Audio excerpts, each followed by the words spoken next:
pour choisir ces bois, évidemment, faut prendre des bois indemnes, on va dire, de grêle, déjà, hein, des jolis bois. Après, on essaye de prendre des bois, ça c'est pour la réalisation des biseaux, c'est quand même plus pratique d'avoir des bois où on n'a pas de gros entre-nœuds, pas trop de vrilles, où on a aussi des entre-nœuds qui sont plutôt longs, hein, ça aide, hein, des bois trop courts, souvent c'est pour ça que la base des bois, souvent on va éviter. Au niveau du diamètre des bois, on va privilégier des bois qui sont sensiblement du diamètre d'une cigarette ou d'un stylo. Oui. Celui-là va être un peu fin. Tandis que ces deux-là, c'est vraiment le diamètre et même au niveau taille d'entre-nœud idéal. On ne va pas se poser 36 questions. Bon, évidemment, après, il faut voir les bois, qu'est-ce qu'on va en faire l'année suivante pour la taille, ça faut y penser quand même malgré tout. Mais voilà, on va les couper, des fagots. Hein. Voilà, des fagots qui vont venir à la base au même niveau pour pouvoir faire des fagots qui vont tenir debout pour quand on va les réhydrater. Alors ça c'est dans le cadre, bien évidemment, on prélève les bois pour les mettre au frais, pour les conserver pour un regreffage après débourrement. Voilà, pour pouvoir les mettre à réhydrater debout, hein, ensuite dans un bac à dos. Si on est sur un regreffage avant débourrement, là on va prélever les bois, on va dire, pour la journée de greffage. Et là on va pouvoir les préparer, c'est-à-dire les recouper à la bonne mesure. Donc là, par exemple, je vais enlever le premier entre-nœud et puis je vais garder, ici ce sera le premier œil qui sera vraiment au niveau de la greffe, et puis après je vais garder, là par exemple, plutôt 2 yeux, hein, et ce sera cet œil-là, le dernier, qui va débourrer et qui va reformer ma souche. Cet œil-là, lui, il sera dans la terre ou le sable. Hein, on verra ça tout à l'heure. L'idée, c'est d'avoir quand même une bonne zone autour de la greffe et au-dessus de la greffe, recouverte de terre ou de sable, qui va faire un volant thermique et puis qui va pouvoir retenir l'humidité, par exemple s'il pleut ou s'il y a des pleurs au niveau du porte-greffe. Hein, ça va permettre, voilà, de garder une humidité et une température qui ne varie pas trop au moment de la soudure. Je prends ce brin-là pour regreffer une souche. Il faut que je laisse, si j'ai laissé 2 yeux ici à ce greffon-là, il faut que je laisse 2 yeux aussi à celui-ci, pour que quand je vais venir les insérer, mes yeux du haut soient au même niveau. L'idée, c'est bien de dégager autour de la souche pour aller récupérer sous le point de greffe. Évidemment, l'idée en faisant ça aussi, alors ça c'est quelque chose qui peut être fait avant. Hein. Pas obligé de le faire le jour même, et même il vaut mieux d'ailleurs profiter d'une période où il a fait, voilà, où la terre, on va dire, est aujourd'hui c'est plutôt pas mal, humide mais ressuyée. On va pouvoir faire de la terre fine. Voilà, c'est pas trop difficile à creuser et en même temps on peut faire de la terre fine. Voilà, là c'est les conditions idéales. Et dans ces cas-là, donc on va plutôt utiliser du sable. Sur une souche qui est morte cette année, qu'a priori un porte-greffe encore bien vivant, avec toutes ses réserves quasiment, quoi. Donc une fois que c'est dégagé, c'est là où on va venir avec notre scie, couper. On va venir, on a ici visiblement le premier nœud du porte-greffe qui est ici, là, qu'on va venir couper sous le point de greffe, assez loin du premier nœud, hein, parce que quand on va fendre, si on est dans le nœud, Au niveau de la fente, ça va faire un S. Et ça, après...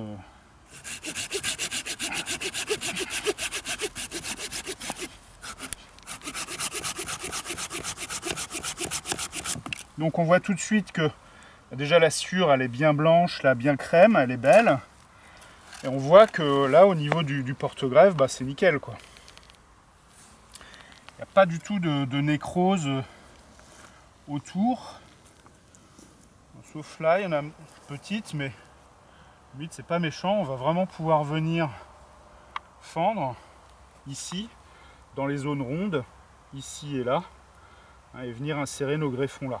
Si jamais on a des nécroses, c'est plus nécrosé que ça, et ben on va pouvoir peut-être redescendre un petit peu pour aller chercher.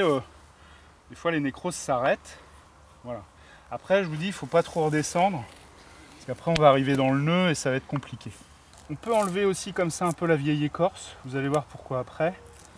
Au niveau du positionnement du greffon, ça aide. Parce que l'épaisseur d'écorce là peut des fois être assez gênante vis-à-vis du positionnement des greffons. Parce qu'une fois que c'est coupé, on va venir fendre, voilà, on sait qu'on va greffer ici et là, des zones rondes. Donc on va venir positionner, voilà, cette lame là, et on va venir, voilà. Hop, on retire notre outil. Le tournevis qui va nous aider du coup à bien écarter notre porte-greffe. Voilà. Donc on a nos greffons de tout à l'heure. Et là, on va venir réaliser le biseau. Alors le biseau, l'idée c'est que quand on vient, là tu peux venir filmer ici, mais quand on vient fendre ce porte-greffe là, hop, voilà, et qu'on écarte, on voit bien que la fente ici elle est bien droite. Une fente assez droite quoi.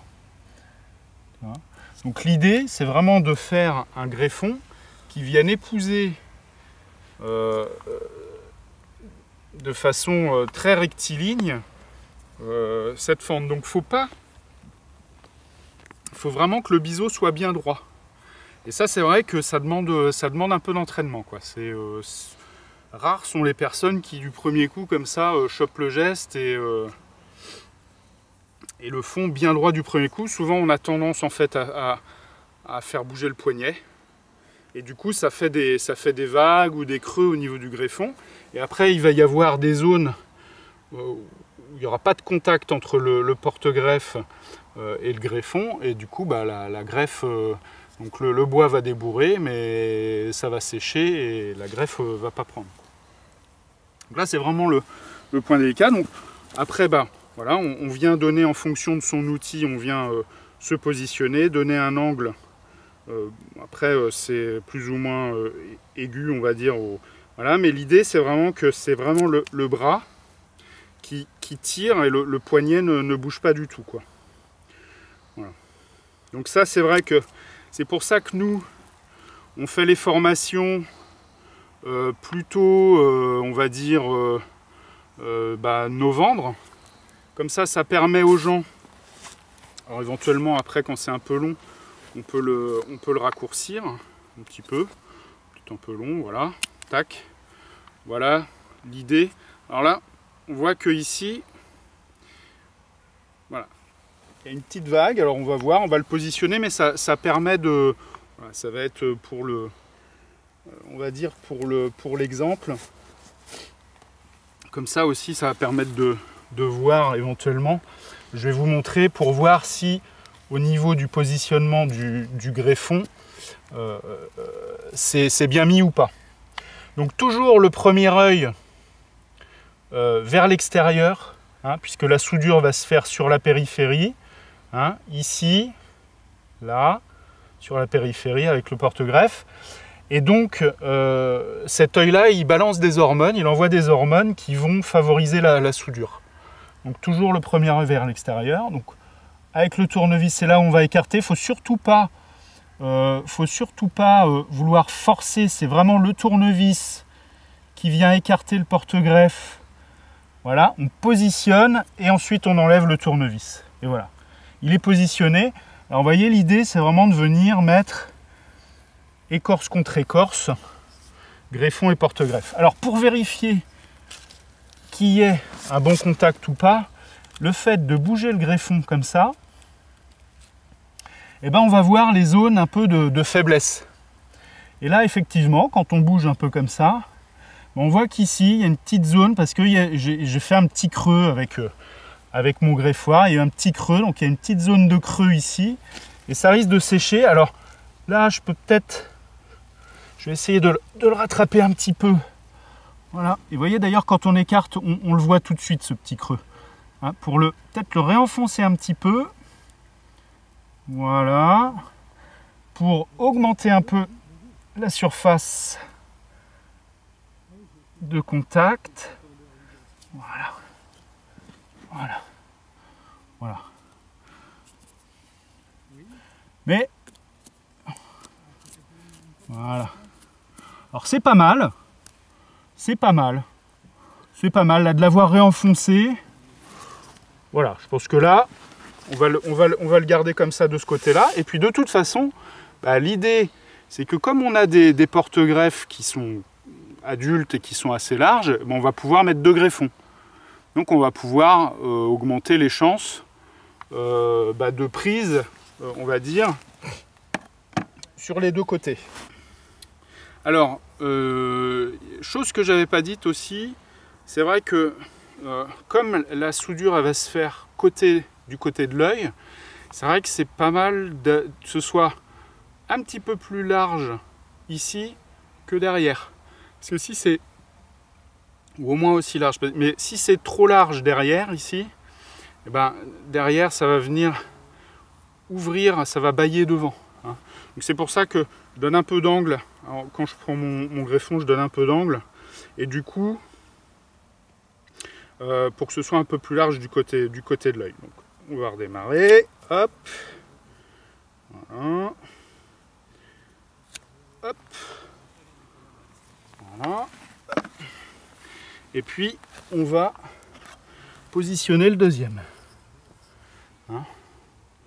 Donc tu vois, hop, c'est un petit peu moins large derrière que devant. Hein, l'idée, voilà, c'est vraiment d'essayer d'avoir quelque chose le plus droit possible, quoi. Voilà. Donc là, c'est pas mal. Hein. J'ai bon espoir que ça se positionne bien. Donc on ramène le tournevis pour le coup un petit peu plus de l'autre côté pour. Alors ça tient bien et on voit bien que quand j'écarte ici, de toute façon, ça serre de l'autre côté. Donc l'autre, il va pas bouger. Hein. Toujours l'œil vers l'extérieur. Voilà. Hop. Je viens le positionner. Je force pas du tout. Hein. C'est vraiment ma main gauche qui écarte. Voilà. Hop. Je relâche. Voilà. Donc maintenant que les greffons sont posés, on va venir protéger la greffe. Si on est en désherbage, chimique, bah évidemment, ça nécessite quand même une protection un petit peu moins. Ça nécessite une protection vis-à-vis du désherbant, mais pas mécanique, on va dire. Par contre, c'est vrai que quand on est en travail du cavaillon, là, ça nécessite vraiment une protection vis-à-vis des outils de travail du cavaillon.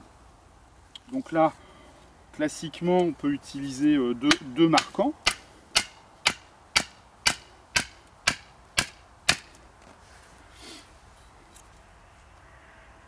Alors on peut en utiliser qu'un ou plus fin, un fer à béton, voilà, un bon. Enfin,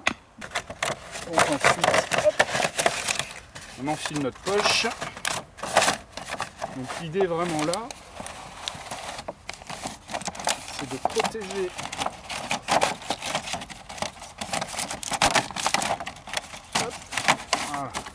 de venir protéger notre point de greffe. Et là, bah, la jolie terre fine qu'on a fait tout à l'heure en dégageant, eh ben, on la remet là. Voilà. Là, vraiment, c'est parfait. Hein. Je veux dire, il n'y a pas trop de cailloux en plus. Voilà. Alors, je vous dis, c'est... Après, quand on utilise du sable, c'est quoi? C'est 2-3 boîtes de conserve de sable hein, par grève. Donc, une brouette avec du sable dedans, ça tient au moins un aller-retour. Et on vient couvrir donc notre greffe. Vous voyez, à peu près jusqu'au dernier œil. Voilà. Jusqu'au dernier œil. Donc il y a suffisamment de terre pour faire avoir l'effet volant thermique et puis rétention d'humidité. Et puis par contre le dernier œil, quand il va sortir, il sera à la lumière et ça va sortir, ça va pousser. On ramène notre terre autour.